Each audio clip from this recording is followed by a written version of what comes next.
an event for me. If I was a fan or something, I might feel differently. But listen, I'm getting into a boxing ring, as funny as that sounds, and fighting on Saturday night. So I'm not kind of getting into all the hoopla and stuff. But I know the people who are. I have 10 guest passes, and they are all very excited for Justin Bieber and some of the other people. Do you actually dislike Jake Paul? I would say I'm more indifferent to Jake. I think there's a part of me that still thinks what he's doing is kind of an act, or a show he puts on. I'd say if who he acts like is his real person, then yeah, he's probably kind of a shit person. But I'll give him the benefit of the doubt. Maybe it's just an act. And if you were to but win... even hold on, even if he was a shit person, I guess I would still be pretty indifferent to that. I mean, there's a lot of shit people in the world. No, I haven't. I actually think, we should probably have our contracts reversed. I'm sure Jake's getting some kind of pay-per-view bonus, and I'm carrying the fucking promotion of this fight. Jake ain't promoting shit. You go look at the Fight Hub TV. Jake's got 50,000 views, and I got 1.2 million. Triller, maybe they can send me a $2 million bonus afterwards, because the promotion of this fight is squarely on my shoulders. Jake's not doing his job. I don't really intend to box after Saturday night, but no, it's not a who question. It's a how much question. Is Triller going to recognize that I'm going to sell him 1 million pay-per-views and cut me, a Conor McGregor type check for the next one? Because if they do, then I would consider doing it again. And if they don't, I love coaching wrestling and podcasting. That's kind of my passion in life. I'll probably just go and do that. Well, a Conor McGregor check would include Conor McGregor, right? I can't imagine the UFC. Well, Conor's a significantly better boxer than myself, and obviously Jake Paul as well. I would love to fight Conor McGregor in mixed martial arts, but again, I'm going to be retired, and I just don't really see all that happening. I'm just saying, you asked me how I would come out of how I would do this again, and how I would do this again is if they give me a very large amount of money. Yeah, I mean, I honestly think most fans are more invested in the result of this bout than I am. I mean, for me, I think actually the biggest negative comes from winning, because if I beat Jake Paul's ass, I'm going to be like world famous, and I ain't really trying to be world famous. Like I said, I'm trying to coach wrestling and podcast, and that's really it. So the result of the bout on Saturday night, obviously I'd like to win, but I don't really think it changes my life a whole lot either way. I'm as healthy as I have been for a while, yes, but obviously I'm not. I can't stand it when so I'm 36. Say athletes in their late 30s say this is the best I've ever been. I'm like, bullshit. Like, give me 24-year-old myself back again. I'd love to have that. But I am injury free and I feel great, so I'm ready to fight on Saturday night. No, I don't want to be famous. My audience is growing like crazy, and the numbers are, like you said, Food Truck Diaries. I think someone showed me it's the second most watched Food Truck Diaries ever. I'm already really high up on the Logan Paul podcast for being, one of the most watched ever, and it's been 1 week. You know what I think it all points to, and I don't want to be famous, but it points to the fact that there's so many not authentic people in the world, and when someone's just real with them, when someone just really says how he feels from the bottom of his heart, people appreciate that. And I think that's kind of the biggest thing that's coming through is, people thought maybe it was bravado or something. No, I'm just being me, and I've been me for the last 20 years. And we don't see a lot of real people in the world, and the authenticity people appreciate. Are you playing everyone with the sparring footage going into this so that you could stun everyone at the open workouts yesterday? Because that's what I'm reading on social media. People are amazed at how good you looked yesterday. Yeah. No, I actually am not, right? But, and again, this goes to the authentic point. When I signed the Jake Paul fight, I was sitting on the fucking couch for 15 months. But when I got done with the UFC in October of 2019, I remember I tried to go do some private lessons, and it was just like literally too painful, and I couldn't do it. So I had been doing some yoga and some bicycle, and then after my surgery, I did nothing. And so literally I started putting out footage of me hitting nothing for 15 months, being not working out for 15 months. And it was not pretty. And I just knew, I had faith in myself that if I put my mind to it for 11 weeks, it's going to get a lot better. And it got a lot better. And then you combine that with the fact that I've never actually focused on boxing, and I'm a quick learner, and I tend to be good at those type of things when I put my mind to it. Obviously for what you're looking at, you got a lot better product in week 11 than you did in week 1. So I actually think betting on this fight is, is very risky, which, hey, some people love risk. And I think a lot of people just want to say, I bet on this fight because they want to have an opinion one way or the other. But compared to, like, for me, just as a gambler, the fights that I want to bet on are the ones where I'm like, dude, I've seen these dudes fight 20 times. I know exactly what they're going to do. I understand both their strengths and both their weaknesses, and I understand how they fit together, right? When I look at MMA fights that I don't actually gamble that much anymore. I used to gamble quite a bit, and I would win quite a bit. But this one, there's so many unknowns. There's literally so many unknowns. So if you're gambling, you just love to gamble, which, hey, gambling makes everything more fun. So why not? I cannot figure out, I always try to think of what is someone's angle on this. I can't figure out what his angle is. I don't know. I mean, yeah, if he wants to wrestle, we can wrestle. I mean, I can go wrestle really, really high level people still and be very, very competitive, if not beat them. The notion that I couldn't pin a bad high school, I mean, let's just put it, he wasn't even good at high school wrestling. The notion that I couldn't pin him in 20 seconds is hilarious. So I don't really know. I don't really know what he's angling at there. And then, but the one thing it does makes me think, which I've kind of always thought, and this I guess would be further proof that he realizes he doesn't have a future in boxing, because if your goal was to be a great boxer, you're not going to take a couple months off to wrestle somebody. And I just think back to my time, and I'm a world-class athlete, and he's Jake Paul. I remember my time in 2010, I tried to both wrestle and do mixed martial arts in the Bellator tournament, and it sucked. And I was not optimal in either one because I was splitting my time. So I don't understand the angle there. You guys saw yesterday, right? I mean, read the comments on that video. There's millions of views. Go read the comments. Yeah, people saw it. And that was my whole premise is I understand that I suck at this, but I understand I'm a world-class athlete, and despite the fact that I don't look like it, right? Sometimes can't judge a book by the cover, and that I'm a world-class learner. I understand how to learn things really well. And give me 11 weeks at trying this, and I'm going to be way better. And that's what you guys saw yesterday. Frankly, it's been a bloodbath. If we're talking trash talk, it's not even a 10-8. It's more like a 10-7 or I don't think we've seen a 10-6 in mixed martial arts, but something like that. And it's just, this guy has, he only picks the lowest hanging fruit because his audience average age is 13 and a half. And, like the lowest hanging fruit just isn't going to work against me. You're going to have to come with something creative or something intelligent. He just has lacked the ability to do so.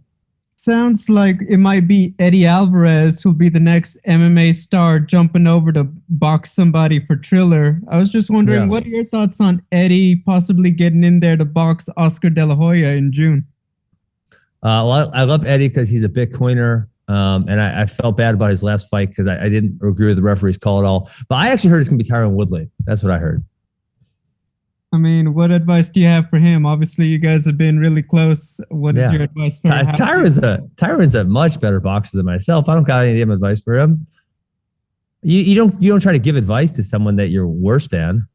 I'm I think I'm borderline autistic actually, and I have very specified interests, and I can't stand talking to people about things that don't really matter to me. And I know it's really bad. My wife gets upset with me about it, and she probably should, right? It's fair. And so when people want to come up and talk to me about stuff, it's just like, I don't want to talk. I want to think about what I want to think about, or I want to go coach wrestling. I want to do what I want to do. And I don't want to talk to strangers. I know I sound like a total asshole when I say that, but I'm telling you my feelings. I don't want to do that. I want to be able to go to the restaurant and sit down and eat and not have anyone come take a picture and listen. So, I know I sound like an asshole, but I'm telling you my feelings, and that's how it is. Okay, good. Listen, I fully intend to box on Saturday night, but Jake Paul is telling lies when he says my purse will be deducted for me doing a non-boxing move. That's just not true. He made it up, and I would just appreciate all you guys write that he's telling lies. Peace. Maybe I'll throw an elbow. You never know. Thank you, Ben. We appreciate it. You don't like fighting your friends, but is there still a potential fight between you and Logan Paul? I know you teased that a couple of times. It depends what day you ask us, right? I think a lot of people want to see that. I think it would be massive, but at the end of the day, our parents don't want us to do it. And I don't know if I would even want to do it. Sometimes we're mad at each other and we want to punch each other. And other times, like right now, we're perfectly getting along and supporting each other and everything. So the world may never see Jake Paul versus Logan Paul, but hey, you never know.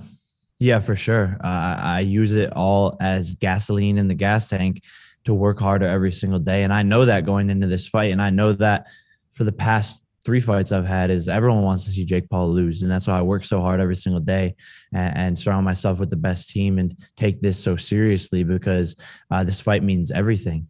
You know, losing is not an option, quite literally.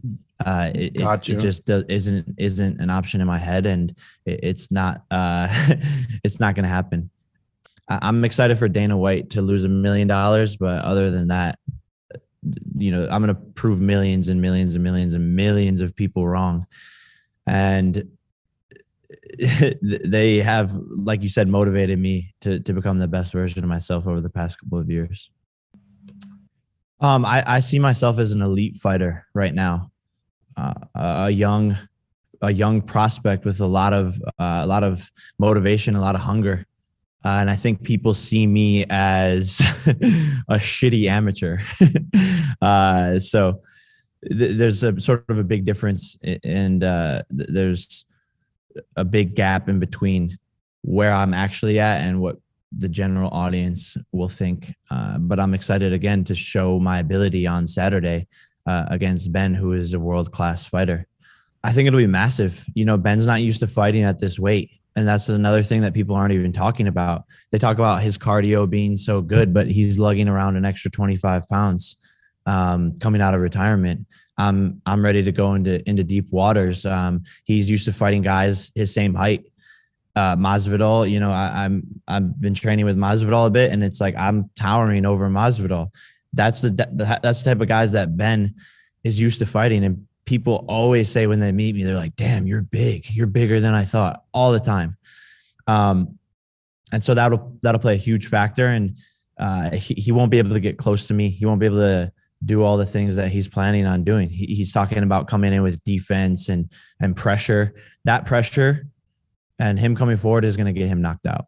Honestly, haven't. I think, you know, my team helps me reflect on sort of where I've gotten to and how far I've come. But I've just been going nonstop and haven't really had a chance to look back and be like, wow, that's crazy, or this is crazy. I think it's starting to set in a little bit. But it is pretty absurd. I'm in my 3rd pro fight, fighting 8 rounds, headlining, you know, one of the biggest pay-per-views that could happen this decade. You know, if you look at Floyd Mayweather, his 3rd fight was 6 rounds. He got paid $7,000, and I don't think anyone in this room probably watched it. Well, it doesn't matter to me, but also I think people are going to make tons of excuses for him afterwards, which is great. You know, just like, again, I bring up Floyd, but Floyd's 50-0, and people still will debate why he shouldn't be 50-0, and the judges and and he shouldn't have won this fight and he shouldn't have won that fight and he picked the easy fight here. So people are always going to have excuses as part of this game. But again, that's why they're going to tune into the next pay-per-view after I watch Ben to see me lose or try to see me lose. So it doesn't really matter to me at all. And yes, Ben is the first professional fighter I've faced in a real fight, but I've sparred against 250 guys in the gym who are a lot better than Ben. I want to continue to challenge myself with my opponents and continue to build up my level of competition and to make history with historic events and break pay-per-view records and fight big names and just have fun, man. Like this is such a fun sport. This is such a fun time, and these events are so cool, and I want to bring more eyeballs just in general.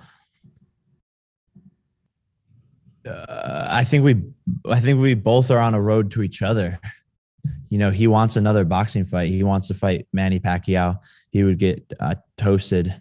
You know, he just keeps on taking L's. So I think him fighting me would not only be his money fight, but it would technically be the easiest challenge, right? I think fighting Jake Paul would probably be easier than fighting Manny Pacquiao, and it would be just as big.